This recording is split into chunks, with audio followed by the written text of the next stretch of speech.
Sanadnya di sini ada Muhammad ibnu Thabit al-Bunani dhaif. Maka ada dua jalan yang dua-duanya dhaif. Kemudian datang jalan yang ketiga dari Abi Hurairah. Dikeluarkan Ashabus Sunan dari Humaid al-Makki, dari Atha ibnu Abi Rabah, dari Abi Hurairah. Maka jalan yang ketiga ini pun dhaif karena Humaid al-Makki majhul, dan di sana ada riwayat juga dari Jabir ibni Abdullah dan dari Abdullah ibni Umar. Maka semuanya datang dari 5 sahabat, dari 5 sahabat yang semuanya menceritakan dari Nabi. Barang siapa yang mendapati taman-taman surga, maka duduklah, maka ambillah faidah padanya. Dikatakan, apa itu taman surga ya Rasulullah? Majalisul ilm. Apa itu taman-taman surga ya Rasulullah? Dia adalah lingkaran-lingkaran manusia dalam menuntut ilmu, yang mana padanya ada pemberi ceramah ataupun guru yang memberikan ilmu, dan ada padanya para santri ataupun kaum muslimin yang menuntut ilmu. Maka hadis ini datang dari 5 sahabat, naik kepada derajat sahih li ghairi, seperti disahihkan pula oleh muhadditsun era now, seperti Syekh Al-Albani rahimahullah di sahihahnya mensahihkan hadis ini. Dan itu yang zahir juga dari Syekh kami Mukbil di ceramah-ceramahnya. Maka setelah kita mengetahui bahwa hadis ini adalah hadis yang sahih, maka kita mengeksploitasi dan mengeksplorasi dari hadis ini, karena manhaj kita adalah manhaj muhadditsin di dalam memberikan ceramah dan pelajaran. Mengetahui kedudukan hadisnya sahih dahulu, baru setelah itu mengambil faidah-faidah atasnya. Maka faidah dari hadis ini barakallahu fikum yang sahih datang dari 5 sahabat ini. Pertama, kewajiban menuntut ilmu. Mana dalil kewajibannya? Berkata Nabi, jika kalian melewati taman-taman surga, farta'u. Kalimat farta'u dari segi i'rab fi'lun amr, memberikan makna wajib di ilmil usul.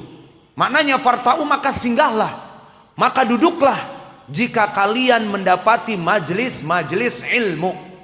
Maka menandakan jika kita mendapati masjid-masjid yang ada di sekitar kita, kemudian ada pengumuman nanti malam akan ada pengajian di Masjid Al-Fulani, dan diketahui bahwa yang mengisi kajian ahlu sunnah bukan kelompok khawarij dari ISIS dan yang lainnya yang ujung-ujungnya mengajak kepada terorisme, kepada radikalisme, membuat bom bunuh diri dan mengkafirkan pemerintah, bukan ini. Ini tidak boleh didatangi.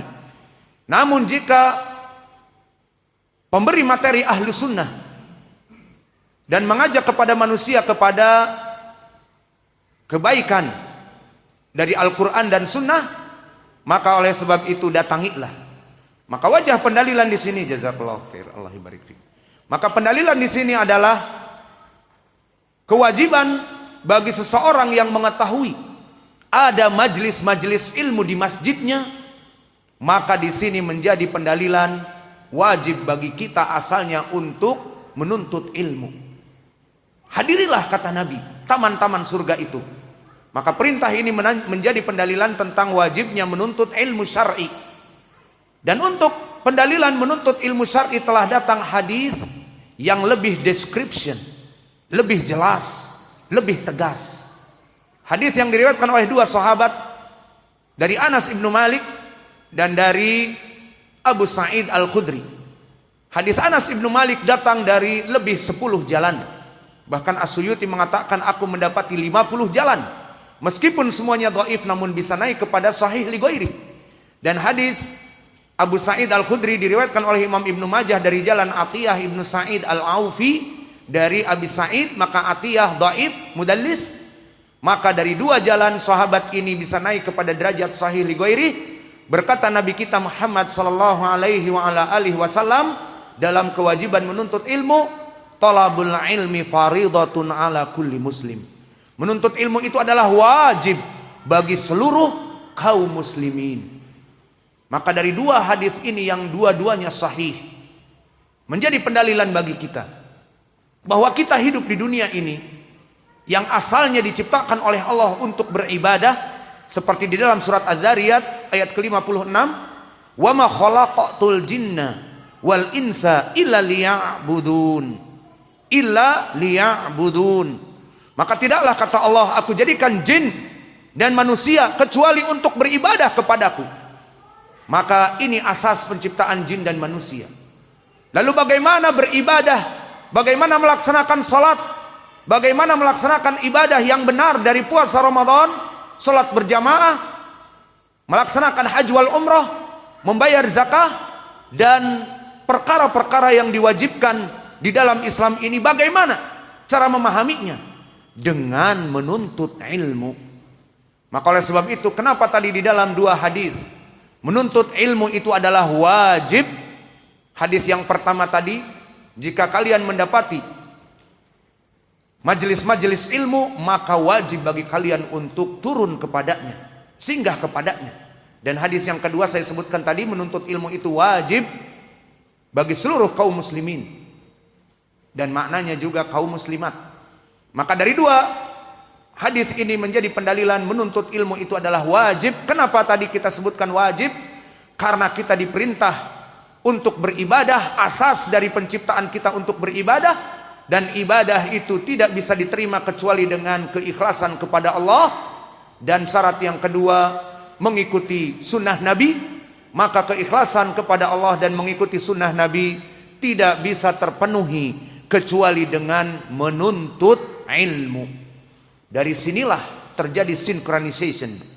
Kenapa menuntut ilmu itu adalah wajib? Karena kita dicipta untuk beribadah kepada Allah, dan ibadah kepada Allah tidak diterima kecuali ikhlas. Seperti Allah berfirman, "Wa'budullah wa la tusyriku bihi syai'a." Beribadahlah kepada Allah secara ikhlas, hanya kepadanya, bukan untuk sesembahan yang lainnya. Dan juga Allah berfirman, "Wa ma umiru illa liya'budullah mukhlishina lahuddin hunafa." Maka tidaklah diperintah seluruh kaum muslimin untuk beribadah kecuali ikhlas ibadah kepada Allah. Maka tidak sembarang ibadah.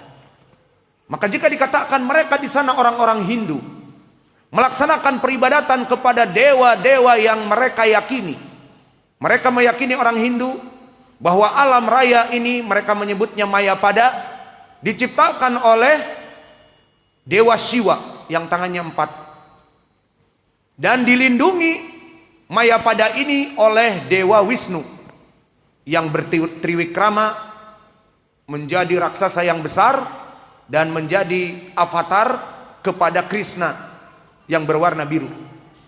Dan mereka meyakini bahwa Dewa Api adalah Brahma, Dewa Bayu adalah Dewa Angin, Dewa Aswin adalah dewa penyembuhan, dan dewa-dewa yang lainnya. Jika kita rujuk keyakinan ini dari mana?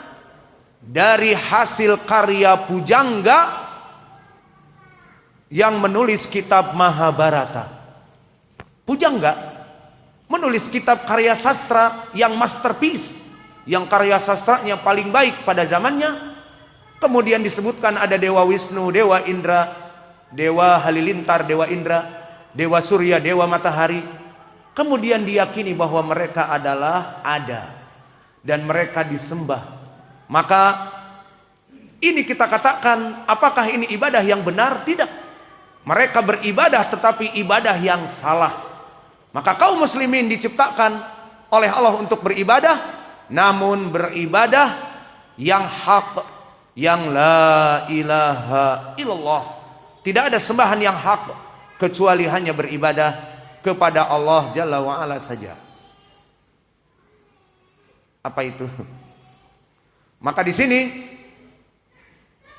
di dalam hadis ini menjadi pendalilan bagi kita bahwa pertama dari dua hadis ini wajib bagi kita untuk turun dan singgah kepada majelis-majelis ilmu yang dikatakan oleh Nabi biriyadil jannah, taman-taman surga.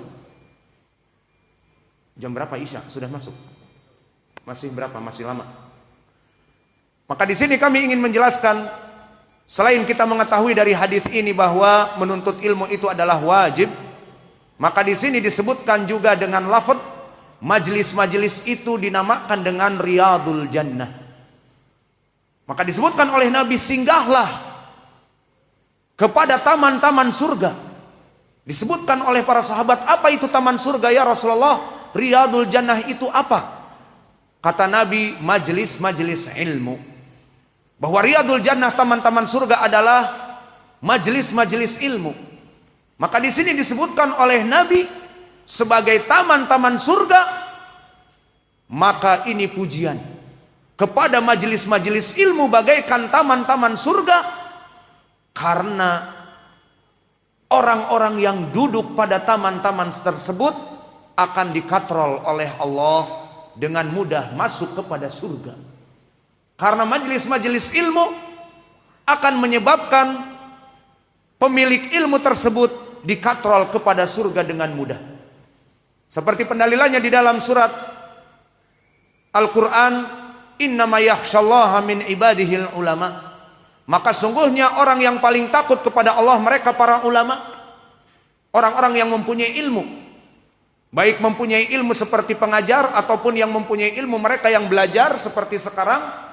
Maka orang yang paling takut kepada Allah orang-orang yang berilmu. Dan disebutkan di dalam surat Al-Bayyinah, orang-orang yang takut kepada Allah, orang-orang yang berilmu itu, rasa takutnya menyebabkan mereka masuk kepada surga Adn. Maka Allah berfirman di akhir surat Al-Bayyinah, jazaohum 'inda rabbihim jannatu adnin tajri min tahtihal anhar khalidina fiha abada radhiyallahu anhum wa radu'an dzalika liman khasyya rabbahu. Maka disebutkan di dalam ayat ini, surga Aden yang mengalir padanya sungai-sungai dan mereka kekal di dalamnya. Allah ridha atas mereka dan mereka ridha atas kenikmatan Allah. Untuk siapa? Dzalika liman khasyya rabbahu. Maka pahala surga Aden ini untuk mereka orang-orang yang takut kepada Allah. Dan siapa orang yang paling takut kepada Allah? Mereka orang-orang yang berilmu sesuai ayat Allah tadi, innama yakhshallah min ibadihil ulama. Orang-orang yang paling takut kepada Allah mereka orang-orang yang menuntut ilmu dan yang mengajari ilmu.